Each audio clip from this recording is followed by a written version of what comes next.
Hello there, and welcome back to War Thunder. So today I'm kind of ruining the enemy's team's day in the RE251. This gameplay was recorded on Saturday. I am doing here the video on Sunday, and if everything is going according to plan, I will be, as the video should be released on Monday, be in a boat on the Danube, and I haven't done this in 20 years. So I'm going here with a friend on a boat trip, and we try to catch some fish from the boat on the Danube, and I was really looking forward to this for quite a while. So this was then one of quite a few battles that I did, going for the tank tasks in the Operation Summer, and I have actually, have to say that the progress was better than expected in some aspects, and then not that good in other aspects. So yeah, at first I want to share with you a little bit my experience that I had over the past couple of days of grinding for Operation Summer, and obviously I then also want to comment here a little bit on the gameplay in the German RE251, which is an excellent tank because it's a light tank, it can punch above its weight, it's fast, it has heat shell. What more do you actually need to cap, to kill, to win? So this is what I have chosen to do. But there are also a lot of machines that are very popular, like the R320 for the Italians, together with the Hellcats in every nation and many other things that just get spammed like crazy. And on top of this, a lot of up tiers. And while you might see a few more up tiers than usual, that begs obviously the question, who gets all down tiers, right? But I'm not here to rant, I'm just saying that this was kind of a really strange experience. Not so much with planes, and planes went the most smoothest out of the three vehicle classes that I was grinding. It was in fact the ships that were the most difficult. Now, they didn't take that much time compared to tanks, but the single tasks that I was aiming for were actually the most difficult to achieve. So I saw nothing but up tiers, 100% up tiers. When you have patrol boats and you're fighting destroyers, especially the American Fletcher class, Phelps, etc., you can imagine that this is not kind of the greatest fun that you can have. And so it took me a while. I tried to change battle rating, but after a handful of battles, it was clear Matchmaker doesn't like me.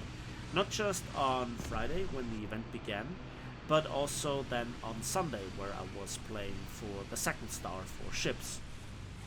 With planes, it was kind of funny, and it was kind of refreshing to jump in again with the German Schnellbombers, including the Dotran 17E2, because it has a front-mounted 20mm that can be actively or directly being used by the pilot. So I was bombing base number 1, I was bombing base number 2, and I was diving hard. I was advertising my position. I was making the way for the Me-264s and other Dotran 17s, and I was bringing home quickly a lot of drop TNT, and also I went head on with everything, and that was luring down enemy fighters, turn fighting with them, costing them the speed, and actively going for getting killed in head-ons, etc. And I took a surprising amount of fighters, overconfident fighters, with me.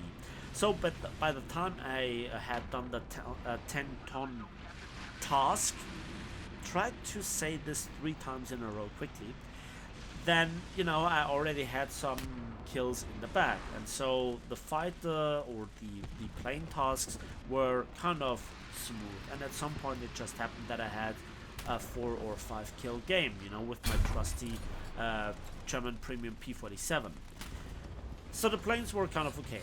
The ships, they were doable, and maybe I should focus on a different battle rating spread, but cruisers are awful, destroyers are also pretty cursed with up tiers, and so I'd rather stick to the patrol boats. Oh, by the way, switching targets, getting a kill, and then focusing on the disabled tank with a nice shot at the bottom ammo rack. Just you know, RE251 things. It's a great tank for doing this. So we have ships, we have planes. What was it then with tanks? Well, this is where this gameplay comes into play, because I was already playing a little bit on Friday, so that was then the third task or the third vehicle star that I would try to achieve. But then after a while, you know, while I made some progress, I felt a bit tired, I felt a bit annoyed, and so I just stopped playing. I was not burning myself out. I didn't want to run against the grind wall, right? Because nobody, you can't win this. And so I still had the second day. And then on the second day, it just took me like, I don't know, a dozen battles more, you know, playing smoothly, just having some fun, just earning some silver lines and RP. And I got the star on the second day. So, first of all, yes, everything is perfectly doable. That's not the problem. The problem is the sheer amount of time that it costs people to do this. And for the average War Thunder player that just plays a handful of battles per day, this is probably something where... Oh, did you see that bounce? This is where actually I go a little bit into the gameplay. This guy side scrapes like a boss. He doesn't want to get hit, and I'm thinking to myself, well, this is exactly what I don't want, you know, because this is keeping me in a certain place. There is always somebody coming my way, and so I switch position. I hear another tank, and then look at this. IS-3 on the move, and that was a shot through the driver's hatch.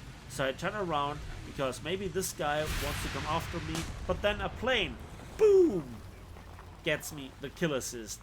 That went smoothly as all hell, and this was just one of those battles where the teamwork was there. But I digress. So don't burn yourself out, don't stress yourself out. The average player has kind of a lot of problems if you don't have the most efficient lineups, if you don't have experience in this event, if you get infuriated by the constant up tiers and so forth. Maybe you should think about if this event is worth it at all. Because remember, the hero class cruiser, the F-11 Tiger, and also the Leopards, the Maxes, they are not premium. Don't throw the money at Gaijin. Don't buy the tasks with golden needles. I mean, yeah, sure, if you're a collector, if you are missing out on 1 or 2 stars because of you not having holidays, or you just had a bad day grinding, sure, maybe 1 or 2 stars, buying them is okay, but definitely not all of them. Definitely not 6, 7, 8. That's not worth it. That's literally not worth it. So, with having said this, I think a little bit of experience and cool-headedness played into the way that I approached this. I began with what I consider to be the easiest star ships, which then took me a bit longer than expected. Then I began within that star, trying to get that star, with the most difficult task, getting the 3 torpedo hits or kills, and then the rest came by itself.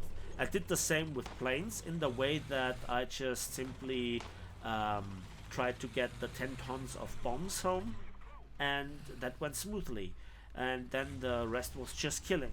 And with tanks, yeah, just throw time at the game and eventually it will happen. Obviously always looking at the map, what kind of opportunity present themselves the most. And yeah, so I went through the first 2 stars, or the first 2 days of grinding, rather smoothly. 108,000 silver lines and 12,700 modification research points. That was a nice battle for 6 kills, 1 assist and 1 cap. I think that was a decent battle, and I actually had, believe it or not, fun. And having said this, thanks for watching, thanks for listening. Please give this video a like, give it a subscribe if you want to see more, and we'll see each other on the ways in the skies and on the battlefields of War Thunder, and hopefully not stressed out.